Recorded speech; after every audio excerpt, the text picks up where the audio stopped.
Hello, welcome back to the reading of the poem of the Man God, written by Maria Valtorta, Volume 3. Mary, Chapter 376. Mary has chosen the better part. 14th August 1945. 14th August 1944. I realize at once that we are still dealing with the Magdalene, because she is the first person I see, wearing a plain pink lilac dress like the mallow flower. She is not wearing any precious ornament. Her hair is plaited and collected at the back of her neck. She looks younger than when she wore sumptuous dresses. Her eyes are no longer shameless, as when she was a sinner. Neither are they discouraged, as when she was listening to the parable of the lost sheep, or shameful and shining with tears, as when she was in the hall of the Pharisee. Her eyes are now peaceful, and they have become as clear as those of a boy, and they shine with a calm look. She is leaning against a tree near the border of the Bethany property, looking towards the road. She is waiting. She then utters a cry of joy. She turns towards the house and shouts loudly, to be heard by everybody, in her earnest, unmistakable voice, "He is arriving! Martha, they told us the truth. The rabbi is here." And she runs to open the heavy creaking gate.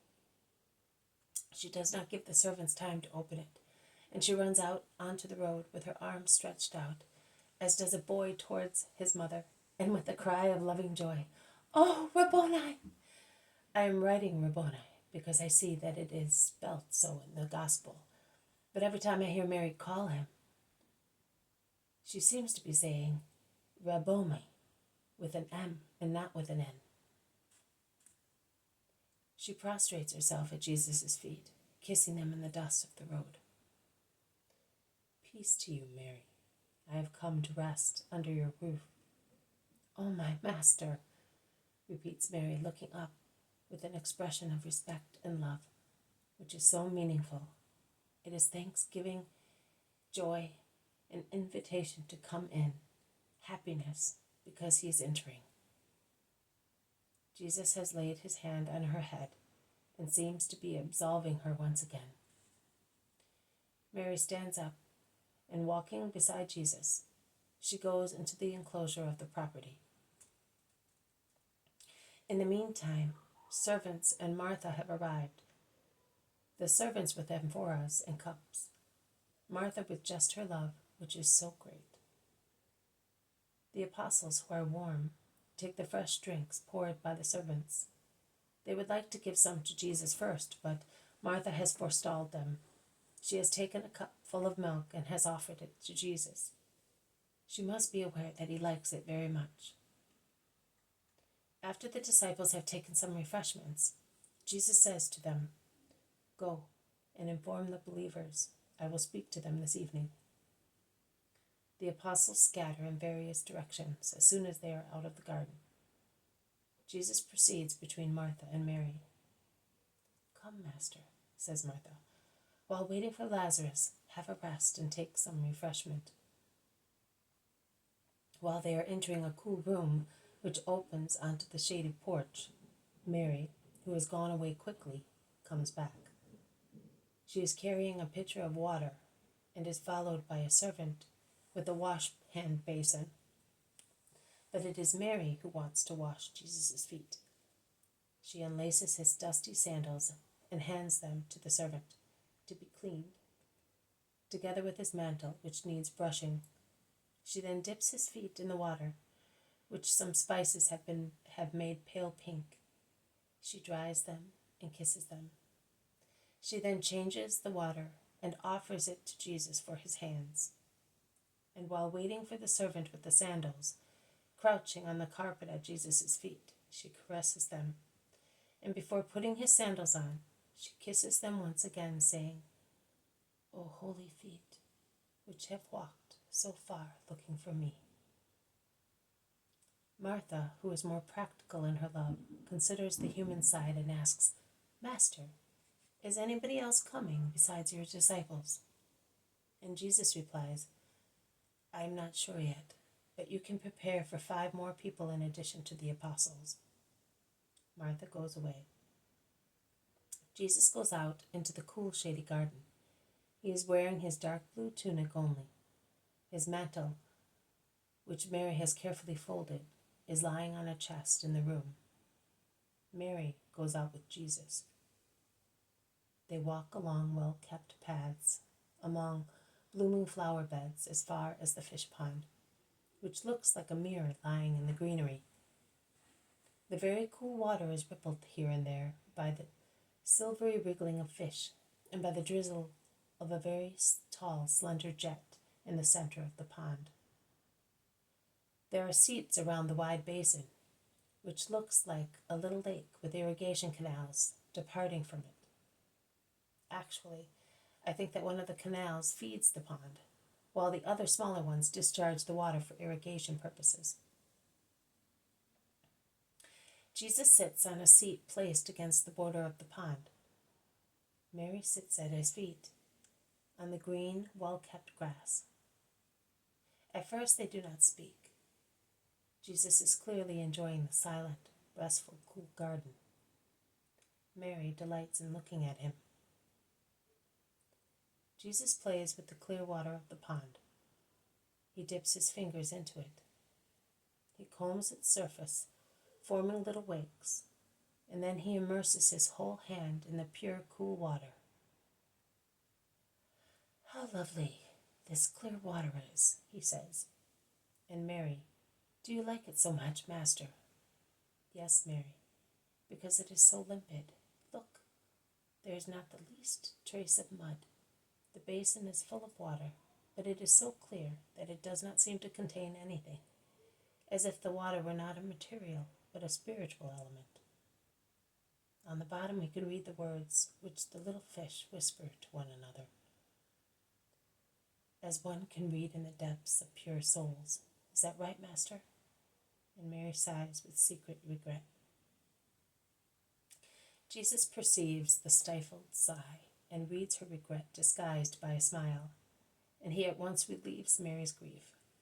"Mary, where do we find pure souls?"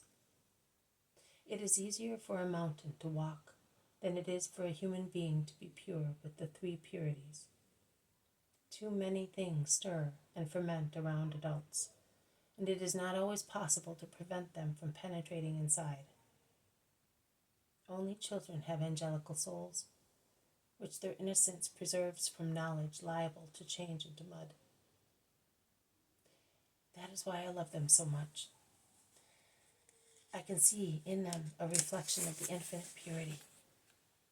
They are the only ones who have within themselves this remembrance of heaven. My mother is the woman with a child's soul. Even more, she is the woman with an angel's soul, as Eve was when the Father made her. Can you imagine, Mary, what the first lily in bloom in the earthly garden was like? Also these ones, which lead to this water, are beautiful. But the first one, which came out of the hands of the Creator, was it a flower or a diamond? Were they petals or plates of the most pure silver?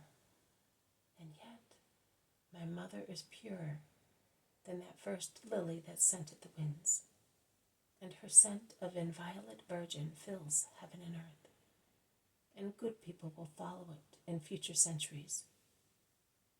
Paradise is light, perfume, harmony. But if in it the Father did not delight in contemplating the most beautiful lady who changes the earth into a paradise, if paradise in future should not have the living lily in whose bosom are the 3 pistils of fire of the divine Trinity, the light, perfume, and harmony, which are the delight of paradise, would be halved. The purity of my mother will be the gem of paradise. But paradise is boundless. What would you think of a king who had but one gem in his treasure? even if it were the preeminent gem. When I open the gates of the kingdom of heaven, do not sigh, Mary. I have come for that. Many souls of just people and children will come in, like a brilliant, immaculate wake, behind the purple of the Redeemer. But there will be too few to populate heaven with gems and form the citizens of the eternal Jerusalem. And later, after my doctrine of truth and holiness has become known to men, after my death has restored grace to men, how could men conquer heaven if the poor life of men is continuously soiled with mud, which makes them impure? So will my paradise be populated only by children. Oh no, one must learn how to become like a child. The kingdom is open also to adults. Like children, that is purity. See this water? It looks so limpid, but watch. If I only stir its bottom with this rush, it becomes muddy. Waste and mud come to the surface. From clear, it becomes yellowish, and no one would drink it anymore. But if I remove the rush, it settles, and little by little it becomes once again limpid and beautiful. The rush, sin. The same applies to souls. It is repentance, believe me, that cleanses. This has been a reading from the poem of the Man God, written by Maria Valtorta, Volume 3, Chapter 376, Part 1. Mary has chosen the better part. Thank you for listening. I will see you tomorrow. May God bless you, and may peace be with you.